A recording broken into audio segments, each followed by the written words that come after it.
पति की लंबी उम्र और वैवाहिक सुख के लिए वट सावित्री के दौरान सावित्री और सत्यवान की पौराणिक कथा पढ़ी और सुनी जाती है।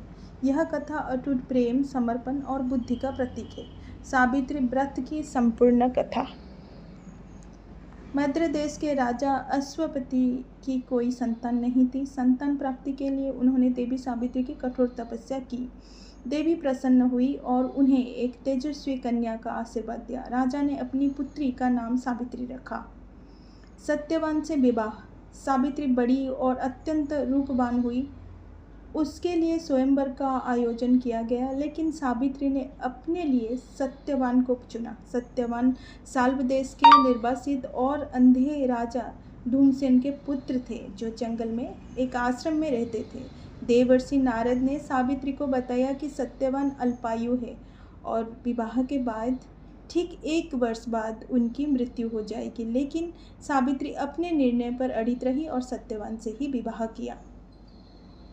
सत्यवान की मृत्यु और यमराज का आगमन। विवाह के बाद सावित्री ने एक आदर्श पत्नी की तरह अपने सास ससुर और पति की सेवा की। नारद मुनि द्वारा बताया गया समय नजदीक आने पर सावित्री ने 3 दिन का कठोर उपवास शुरू किया।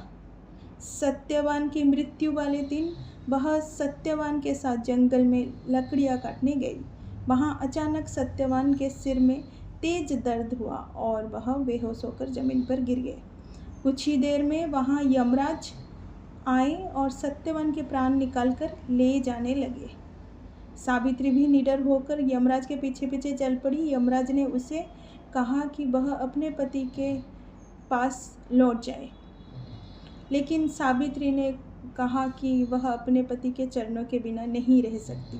सावित्री की बुद्धिमत्ता और वरदान। सावित्री के पतिव्रता धर्म और ज्ञानपूर्ण वचनों से प्रसन्न होकर यमराज ने उसे कई भी 3 वरदान मांगने को कहा।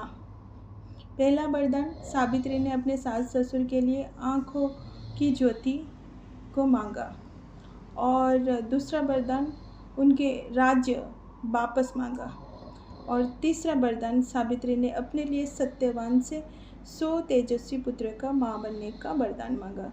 इस अंतिम वरदान में सत्यवान का जीवन जुड़ा हुआ था, इसीलिए यमराज को विवश होकर सत्यवान के प्राण छोड़ने पड़े।